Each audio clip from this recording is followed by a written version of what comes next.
sometimes a memory stays in my head and I don't really know why, like a little anecdote or I remember a conversation. And this anecdote kept coming up this week as I was studying the Parsha, the portion of this week, Balak. So I was on the M104 bus. It's a bus that goes from downtown to uptown, or at least I was on the bus going north. And I was sitting near two guys. It was more than 20 years ago. And so what we used to do is listen to conversations instead of listen to our phones. And these two guys, we were talking, they were in an interesting conversation, and suddenly the bus stops, and the driver closes up the front and opens the middle doors because a person who was handicapped, who was in a wheelchair, had to get on the bus. So one of the guys said, wow, the MTA is really not what it used to be. Like, they're really falling down on the job. And I'm looking at them like thinking, oh my God, the bus is stopping for a handicapped person, and you think the MTA is falling down on the job? So of course I was full of judgment, and they were full of judgment as well. And it reminds me of this kind of Kabbalistic concept. So there are two states of consciousness. One is mochin, de-katnut, kind of restricted, narrowed consciousness, and one is mochin, de-gadlut, expanded consciousness. So of course, they were in restricted consciousness, and I was in expanded consciousness. It turns out I wasn't, because I was being all judgy.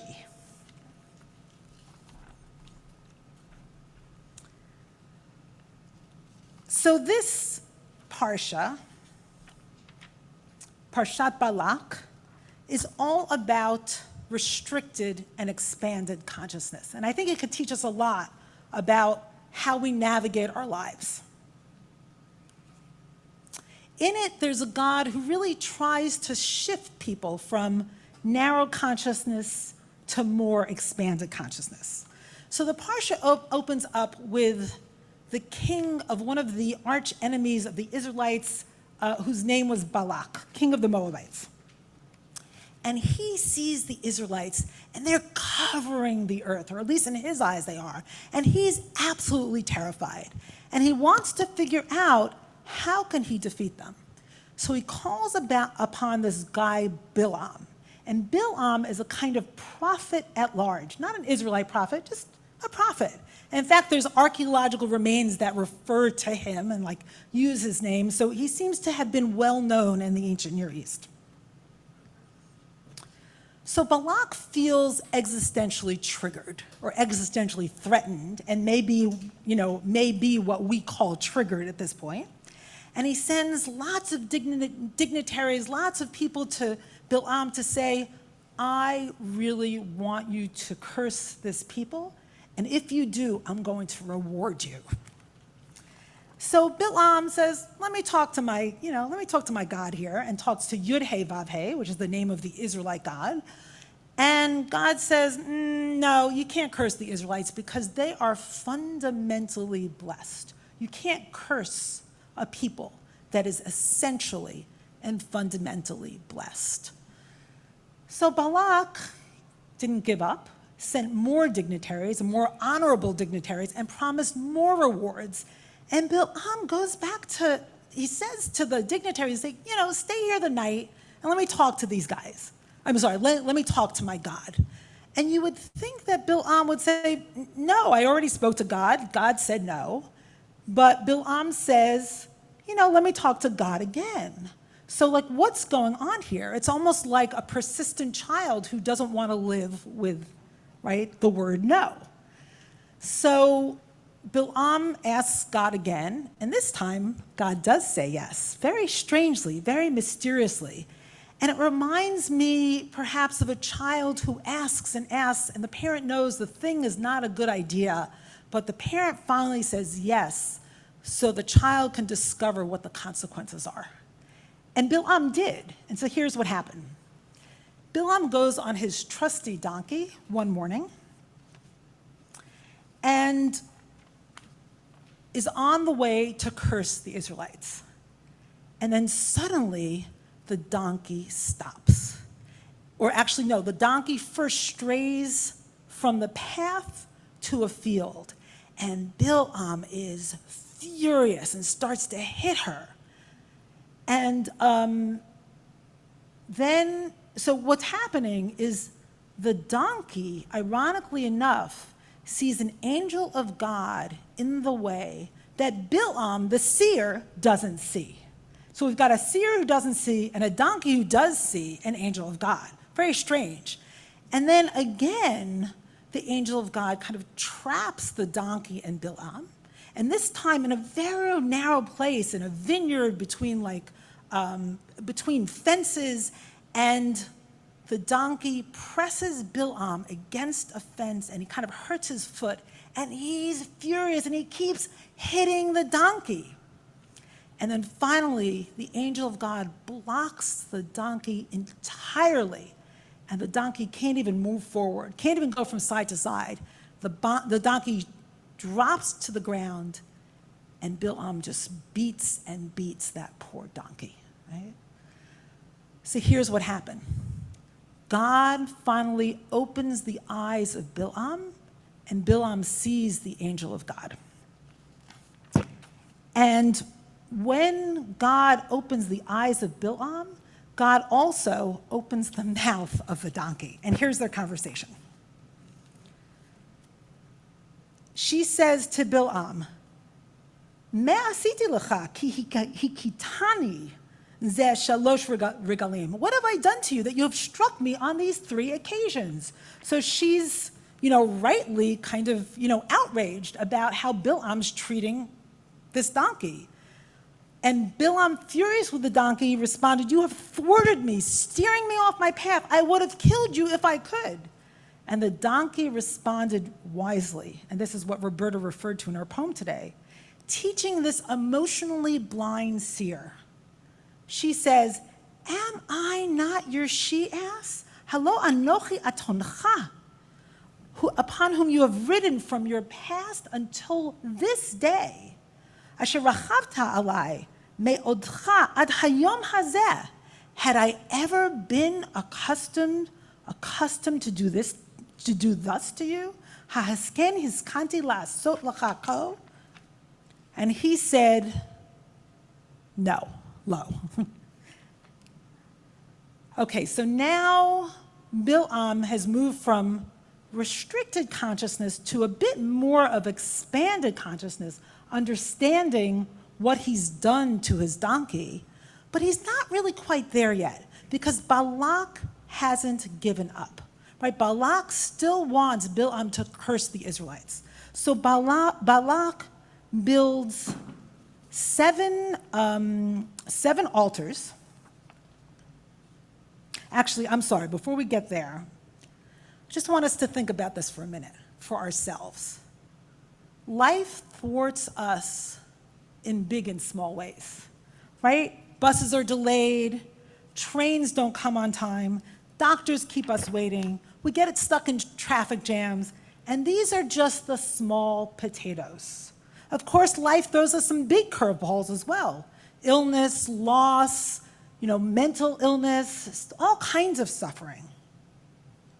But it's not only the world who thwarts us, or that thwarts us. Sometimes we actually thwart ourselves. This week I was really stuck on something. I kept avoiding it and avoiding it and avoiding it, and I didn't really know what was in my way. And in the process, I was beating myself up mercilessly. Like, why can't I do this stupid thing? Why can't I just do it, right? Kind of beating myself up the way Bilaam beat his donkey. And then, because of studying this Parsha, I wondered to myself, maybe I'm stuck for a reason. Maybe there's something in the way. Maybe there's something really dangerous out there. Or maybe there's an angel who wants to give me a message.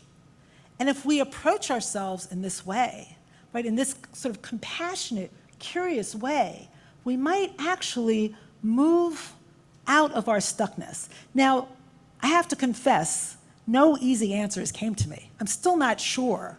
But the approach felt so much more gentle and accepting and kind of allowed me to get a little bit unstuck.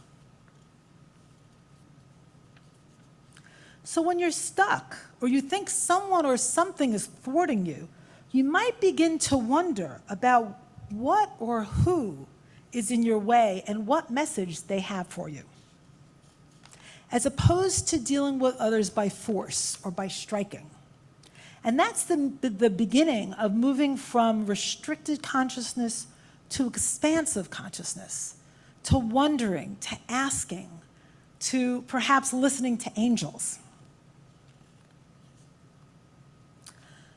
And I'm wondering if this wisdom has bigger implications for us right now. Tomorrow night is the 17th of Tammuz. We're moving to a fast day on Sunday. It's a one-day fast day. And it begins 3 weeks of a communal grieving, right? Grieving for, first, the breach of Jerusalem's walls, and then ultimately the destruction of the first temple and the second temple, and almost any other calamity you can think of in Jewish history. And this period of time is considered Bein HaMitzarim, between the straits. We're on a narrow path. Like Bilaam and his donkey, during these weeks, we were people with a restricted consciousness, suffering from a history of cumulative and collective trauma, destruction, and mass violence. And the beginning of this period, as I said, started with the breach of Jerusalem's walls. Of course, on January 6, 2021, we ourselves witnessed the breach of the Capitol, our people's house, in our very own time. History repeats itself in very strange ways.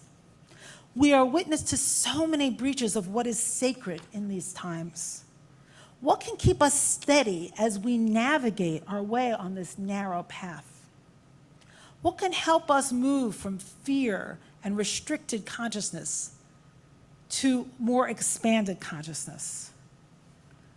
So Bilaam blesses the people 7 times. But for the first 6 times, he's still negotiating with Balak. He's still almost pretending that Balak is going to get what he wants. Finally, for the 7th time, Bilaam faces the wilderness instead of Balak. And it says, Vaya'ar Bilaam ki tov, and Bilaam saw that it was good. Be'enei Adonai levarecha Yisrael, in the eyes of God to bless Israel. So Bilaam saw that it was good. This echoes, right, God's creation of the world and God seeing that it was good. Right? So Bilaam finally became the prophet and seer that he was, right? Seeing with God's eyes that it is good. So perhaps with everything, even with everything, we can see that it is good, that we are alive, that we are on this earth, that creation is always renewing itself. And here is Balaam's blessing. And interestingly enough, it made it into our liturgy, and we recite it every single morning. It goes like this. How goodly are your tents, O Yaakov, your dwellings, O Israel. Ma tovu, O halecha Yaakov, mishkenotecha Yisrael. So Bilaam gives up on manipulations. He gives up on bending the world to his will. He gives in to Adonai. It's a moment of surrender to Yud-He Vav-He, surrenders to the state of essential blessing, which, to quote my friend Rabbi Sharon Cohn-Anasweld, says it's about seeing the essential, wondrous goodness before us, lifting it up and giving it language, and putting ourselves in the breach to protect it. So again, let us bless. Let us sing this blessing along with Bilaam. Ma tovu, Ohalecha Yaakov Mishkenotecha